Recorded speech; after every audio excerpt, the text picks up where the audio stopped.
How to delete eBay purchase history. This is a step-by-step guide so you will be able to follow easily.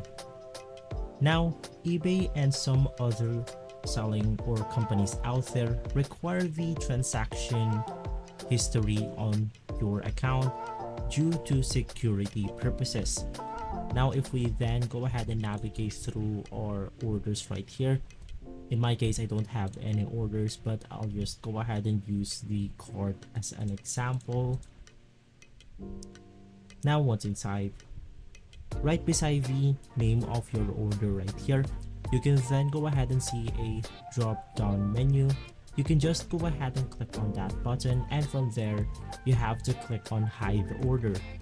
Now, this will not go ahead and remove the order or the purchase history as I've mentioned due to security reasons, but it will only go ahead and archive it or hide it from your purchase history.